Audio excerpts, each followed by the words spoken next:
வணக்கம், வணக்கம் நண்பர்களே! நீரா செல்வி ட்ரிப் உங்களை அன்புடன் வரவேற்கிறது. இந்த காணொளி போன காணொளியோட தொடர்ச்சி பகுதியாகும். அந்த காணொளி இன்னும் நீங்க போய் பார்க்கலன்னா போய் பார்த்துட்டு வாங்க. அப்பதான் உங்களுக்கு இது புரியும். இன்னைக்கு நம்ம ஈப்போல இருக்கோங்க. ஈப்போல போன காணொளியில நம்ம கொங்குபாயின் லேன், அதுக்கப்புறம் கேலி காசல் கூட போயிட்டு எல்லாத்தையும் சுத்தி பார்த்தோம். ரொம்பவே பிரம்மாண்டமா அழகா இருந்தது. அடுத்து நம்மளோட பயணம் மீண்டும் தொடர்கிறது. இன்னும் பல இடங்களுக்கு போய் நம்மளோட பொழுதை கழிக்க போறோம். வாங்க என் கூட வீட்டிலிருந்து விச்சுலா டிராவல் பண்ணுங்க. ஈரா செல்வி ட்ரிப் உங்களை அன்புடன் வரவேற்கிறது. இப்போ நம்ம கேலி காசலில் முடிச்சுட்டு அங்கேருந்து இன்னொரு இடத்துக்கு போயிட்டுருக்கோம். கிராப்பில் தான் போயிட்டுருக்கேன். 15 வெள்ளி சார்ஜ் பண்ணாங்க. அந்த இடம் பேர் தான் கின்ஷின் கல்ச்சுரல் வில்லேஜ். இதோட டிக்கெட் விலை பார்த்தீங்கன்னா மலேசியனுக்கு 12 ரிங்கெட், ஃபாரினருக்கு 20 வெள்ளிங்க. 6 வயதுக்கு கீழே உள்ள குழந்தைகள் மற்றும் ஓகேயூ அவங்களுக்கு எல்லாமே இலவசம். நல்ல டீல் இல்லை. எனக்கும் எங்கள் அம்மாவுக்கு சேர்த்து மொத்தம் 24 ரிங்கெட் மலேசியா வந்தது. எங்கள் அம்மாவை நேராக போகலான்னா இல்லை இப்படி ஒரு பிளான் இருக்குது, இப்படியே போகணும், இப்படியே போட்டால் ஒன்றுமே காணும்.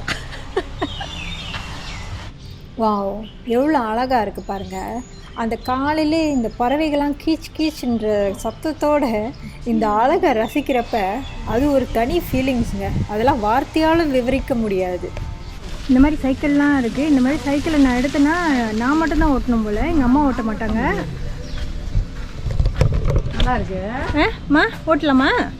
நான் எப்படி ஓட்டுறேன்? எங்கள் அம்மா சைக்கிள் ஓட்ட மாட்டேன்னு சொல்லிட்டாங்க. அடுத்து என்னன்னாங்க, இந்த கல்ச்சுரல் வில்லேஜ் காலை 9:30 மணி முதல் மாலை 5:30 மணி வரை இருக்கும். எல்லா வசதிகளும் இருக்குங்க. கழிவறை வசதிகள் எல்லாம் இருக்குது. டாய்லெட்லாம் நீங்கள் பயப்பட தேவையில்லை. எங்கள் அம்மா இங்கே உட்காந்துட்டாங்க. ஓகே, நம்ம மேலே போய் எல்லாத்தையும் பார்ப்போம். சரிங்க, இப்போ எங்கள் அம்மாவை செட்டில் டவுன் பண்ணிட்டேன். அடுத்து நம்ம என்ன பண்ண போகிறோன்னா டைம் ட்ராவல் பண்ண போகிறோங்க. அதுவும் நான் மட்டும் இல்லை, நீங்களும் என் கூட சேர்ந்து நம்ம 50ஆம் 60ஆம் ஆண்டுக்கு பின்னாடி போக போகிறோங்க. போயிட்டு அங்கே உள்ள அந்த பொருட்கள், ஆன்டிக் கலெக்ஷன், 1960ஆம் ஆண்டுகளில் கட்டப்பட்ட வீடுகள், அந்த ஸ்டைல், அந்த விஷிங் ட்ரீ, அதுக்கப்புறம் இந்த கம்பவுண்ட் ஸ்டைலில் கட்டப்பட்ட வீடுகள், இன்னும் நிறைய பொருட்கள், இது எல்லாத்தையும் பார்க்க போகிறோங்க. கின்ஷின் கல்ச்சுரல் வில்லேஜ்னாலே செரீன் ஹில், அதாவது அழகான அமைதியான இடம். கண்டிப்பாக எனக்கு உள்ளே வந்ததுலேருந்தே எனக்கு அப்படி தான் ஃபீல் பண்ணுது. இன்னொன்று, இந்த இடத்துல நிறைய டூரிஸ்ட் வரமாட்டாங்க. கல்ச்சுரல் வில்லேஜ் தானே அப்படின்ட்டு யதார்த்தமாக இருந்துருவாங்க. இப்போ நம்ம உள்ளுக்கு போயிட்டு இந்த இடத்துல என்னென்ன இருக்குது, இங்கே உண்மையிலே வந்து வேர்த்தாக விசிட் பண்ணுறதுக்கு அப்படின்றத எல்லாத்தையும் நம்ம டைம் ட்ராவல் பண்ணி பார்க்க போகிறோம். ஓகே, ரெடியாங்க? மேலே நம்ம கொஞ்சம் கொஞ்சமாக போயிட்டுருக்கோம். 1 2 3.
உண்மையிலே அழகாக இருக்குது. எவ்வளோ அழகாக இருக்குது பாருங்க. ஆளே இல்லை, ஆள் ரொம்ப குறைவு, அதனால நிம்மதியாக பார்த்தோம். நீங்கள் மேலேருந்து கீழே இறங்குறப்ப உங்களோட வலது சைடு பார்த்திங்கன்னா இந்த மாதிரி ஒரு சின்ன கலைக்கூடை மாதிரி வச்சுருக்காங்க. ரொம்பவே அழகாக இருக்குது. அதையும் மிஸ் பண்ணிடாதீங்கங்க. நம்ம சின்ன பிள்ளையாக இருக்கிறப்ப அந்த விளையாட்டு பொருட்கள்லேருந்து எல்லாமே வச்சுருக்காங்க. வாவ், வெரி நைஸுங்க. இவர் யாருன்னு தெரியுதுங்களா? என்னோடய ஃபேவரட். எங்கள் அம்மா எப்போதும் போல் விளக்கு போட்டு சாமி கும்பிட்டுட்டு இருந்தாங்க.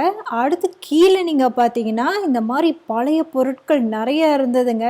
எனக்கு இதெல்லாம் பார்க்குறப்ப என்னோடய பழைய ஞாபகம், அந்த ஸ்கூல் டைமில் நான் பயன்படுத்தின பொருள், வீட்டில் இருந்த டிவி, ஃப்ரிட்ஜு எல்லாமே ஞாபகத்துக்கு வருதுங்க.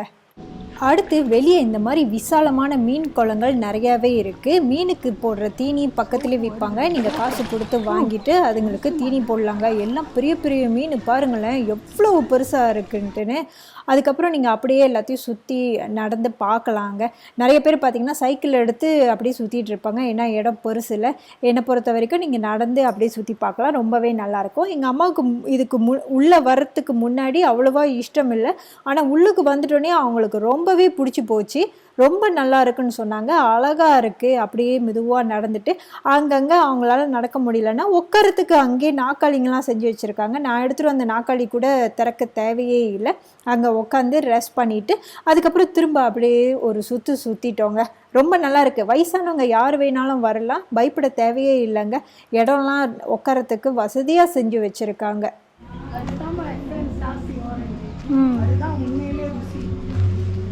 ஆமாம், இந்த வில்லேஜ்குள்ளார வந்தோடனே இந்த மாதிரி தொப்பி கொடுப்பாங்க. அதை போட்டுட்டு தான் நீங்கள் சுற்றணும். நான் வெளியே வரப்போ தான் போட்டுட்டு சுற்றுறேன், மறந்துடாதீங்க. அடுத்து நாங்கள் வெளியே வரப்போ இந்த டைட்டானிக் கப்பலில் இங்கே பார்க் பண்ணி வச்சுருந்தாங்க. எங்கள் அம்மா பாருங்கள் அடம் பிடிக்கிறாங்க. நம்ம டைட்டானிக் கப்பலில் போகலான்னு நான் சொல்லிட்டாங்க. அந்த கப்பை முழிக்கிறோம், நம்ம எப்போதும் போல் கிராப் எடுத்து நம்ம அடுத்த இடத்துக்கு போகலான்னு. அடுத்து நாங்கள் எங்கே வந்திருக்கோன்னா இப்போல கோபித்தியாம் ரொம்பவே ஃபேமஸ்ங்க. இந்த கோபி, பிரெட்டு, இந்த நூடுல்ஸ்லாம் எங்கள் அம்மா சாப்பிட்டுட்டு இருந்தாங்க. நான் பிரெட்டு, கோஃபிலாம் சாப்பிட்டுட்டு எங்களோட ஹோட்டலுக்கு வந்துட்டோம். இப்போ மாலை மணி 6:30ங்க. நானும் எங்கள் அம்மாவும் ரூமுக்கு வந்துட்டோம். ரூம்பு பார்த்திங்கன்னா 2 பேருக்கு ரொம்பவே வசதியாக இருக்குது. அதுவும் இதோட லொக்கேஷன் பார்த்திங்கன்னா ரொம்பவே ஸ்ட்ராட்டஜிங்க. இந்த கொங்குபாயின் லேன் இரவில் நீங்கள் அந்த கிந்தா ரிவர் பக்கத்தில் நடந்து இந்த இரவு பொழுதை கழிக்க போகிறீங்கன்னா இந்த ஹோட்டல் எடுக்கலாம். எல்லாமே வாக்கிங் டிஸ்டன்ஸ். வியூ பார்த்திங்கன்னா ரொம்பவே நல்லாயிருக்கு. ப்ரைஸ் கூட ரொம்பவே ரீசனபிள். இப்போ நிறைய இடம் இருக்குங்க. நீங்கள் இந்த இடத்தையும் நீங்கள் கன்சிடர் பண்ணலான்னு சொல்கிறேன். அடுத்து நாங்கள் ரீஃப்ரெஷ் பண்ணிவிட்டு 8 மணிக்கு லிட்டில் இண்டியா வந்தோங்க. அந்த ஹோட்டல்லேருந்து இங்கே வர்றதுக்கு ஒரு 500 மீட்டர் தான். ஆனால் நான் எங்கள் அம்மாவை கிராப்லேயே கூட்டிகிட்டு வந்துட்டேன். இன்னும் கொஞ்சம் மழை பெஞ்சிட்டு இருந்துச்சு. இங்கே இரவில் எல்லாத்தையும் சுற்றி பார்த்துட்டு இரவு உணவையும் முடிச்சுட்டு நாங்கள் திரும்பவும் ஹோட்டல் போயிட்டோங்க. இன்றைக்கி இப்போல நம்மளோட டே 2ங்க. காலையில் எங்கள் அம்மா பசேரை கூப்பிட்டு வந்திருக்கேன். நேற்று சைனீஸ் கோபித்தியாம், இன்றைக்கி இப்போல ஃபேமஸான சல்மா மலையோட கோபித்தியாமுக்கு கூப்பிட்டு வந்திருக்கேன். இங்கே வந்தால் ரொம்ப பொறுமை வேணும். ஏன்னா நாங்கள் வெள்ளனியாக வந்து 8 மணிக்கெலாம் வந்து லாங் க்யூ இருந்துச்சு. அப்படி இப்படின்ட்டுன்னு நான் இடத்த பிடிச்சிட்டேங்க. நாங்கள் 2 பேர் தான் தபலவங்க. அது பிரச்சனை இல்லை. நம்மளுக்கு வேண்டியது சாப்பாடு. வந்துட்டு மெனு கார்டு பார்த்துட்டு கவுண்டரில் போயிட்டு ஆர்டர் பண்ணிவிட்டு காசை கட்டிட்டு உட்காந்துருக்கணும். சாப்பாடு வந்துடும். சாப்பாடு உண்மையிலே நல்லா இருந்தது. எங்கள் அம்மாவுக்கும் ரொம்ப பிடிச்சிருந்தது. லம்பிங்லாம் சூப்பருங்க. காலை உணவை முடிச்சுட்டு அடுத்த இடத்துக்கு கிளம்பியாச்சு. கிராப்பில் தாசை செருமின் போனோம். 10 வெள்ளிங்க. இந்த தாசை செருமின் டூரிஸ்ட் அட்ராக்ஷனில் இப்போல ஃபேமஸான இடங்க. இங்கேயே 2 இடம் இருக்குது. தாசை செருமின் 1 அண்ட் தாசை செருமின் 2ங்க. இப்போ நம்ம வந்திருக்கிறது தாசை செருமின் 2.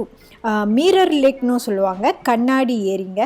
இதனுடைய டிக்கெட் விலை பார்த்திங்கன்னா பெரியவங்களுக்கு 25 வெள்ளி, பிள்ளைங்களுக்கு 18 வெள்ளிங்க. இப்போ நானும் எங்கள் அம்மாவுமா 2 பேருக்கு 50 வெள்ளி வந்தது. 20 நிமிடம் போட் ரைடுங்க. அவங்களே இந்த லைஃப் ஜாக்கெட் எல்லாமே கொடுத்துருவாங்க. முன்னுக்கு பெரிய பெரிய லாக்கர் பார்த்தீங்களா, அதில் உங்களோட பெரிய பேக் எல்லாமே உள்ளுக்கு வச்சிடலாம். லாக்கரை பூட்டிட்டு சாவியை நீங்கள் வச்சுக்க வேண்டியதான். ரொம்பவே சேஃபுங்க. அப்போ எங்கள் அம்மாவோட பேக்கு, என்னோடய பேக்கு எல்லாத்தையும் உள்ளுக்கு வச்சு பூட்டிட்டு வெறும் கேமரா ஃபோனை மட்டும் எடுத்துகிட்டு இப்போ நாங்கள் போட்டில் கிளம்புறோம். ஏன்னா நம்ம படம் பிடிக்கணும்ல. இப்போ நம்ம போகிறது தாசை செருமின் 2. அதுக்குள்ளே தான் நம்ம போகிறோம். உள்ளுக்கு என்ன இருக்குன்னு நம்ம பார்ப்போம். ஹரிஸ் தான் நம்மளை பத்திரமா உள்ளுக்கு கூட்டிகிட்டு போகிறது. ஹாய் ஹரிஸ்.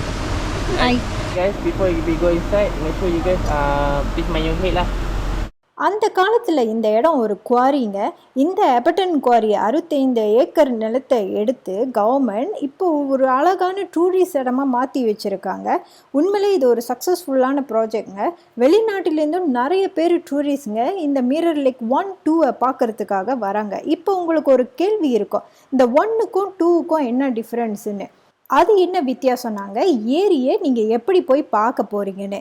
இப்போ மிரர் லேக் 1 எடுத்துக்கோங்களேன், அதுக்கு நீங்கள் 90 மீட்டர் டனலுக்குள்ளார போய் தான் பார்க்க முடியும். அது அந்த காலத்தில் மைனிங் டனல், அதுக்குள்ளார நீங்கள் நடந்து போய் தான் பார்க்கணும். இப்போ மிரர் லேக் 2க்கு படகுல தான் போக முடியும். அதுவும் 130 மீட்டர் அந்த வாட்டர் டனல் மூலியமாக தான் கூட்டிகிட்டு போவாங்க. இப்போ நம்ம போயிட்டு இருக்கோம்ல அந்த மாதிரி.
மனசுக்கு இதமாக எவ்வளவு நல்லா இருந்ததில். இந்த மிரர் லேக் 1க்கும் 2க்கும் 250 மீட்டர் தான் வித்தியாசம். எல்லாம் வாக்கிங் டிஸ்டன்ஸ் தாங்க. நீங்கள் அதுக்கு போகிறதா இருந்தால் மலேசியனுக்கு 4 வெள்ளி, ஃபாரினருக்கு 10 வெள்ளி. ரெண்டுமே காலை 9லேருந்து மாலை 6 மணி வரை இருக்குது. இதெல்லாம் முடிச்சுட்டு பக்கத்தில் ஒரு கோபித்தியாம், ஃபேமஸ் கோபித்தியாம் இருக்குது. அங்கேயும் நீங்கள் சாப்பிட்டுட்டு மற்ற இடத்துக்கு போகலாம். இங்கேயே இந்த ஸ்னேக் மவுத் கேஃப் வேறு இருக்குது, மங்கி ஸ்விங் ப்ளே கிரவுண்டும் இருக்குது. அதையும் நீங்கள் பார்த்துட்டு பொறுமையாக போகலாங்க. இந்த காணொளி உங்களுக்கு பிடிச்சிருந்து இன்ஃபர்மேட்டிவாக இருந்தால் மறக்காமல் லைக் பண்ணி கமெண்ட் பண்ணி ஷேர் பண்ணுங்கள். நீங்கள் கொடுக்குற உற்சாகத்தில் தாங்க நான் இந்த மாதிரி பல தரமான வீடியோக்களை போட்டுக்கிட்டே இருக்க முடியும். எங்களோட பயணம் இன்னும் தொடர்ந்தது. நாங்கள் இன்னும் என்னென்ன இடத்துக்கு போகணுன்றது அடுத்த காணொளியில் உங்களுக்கு நான் காட்டுறேங்க. இப்போதைக்கு உங்களிடமிருந்து விடைபெறுவது உங்கள் நீரா செல்வி. பாய்.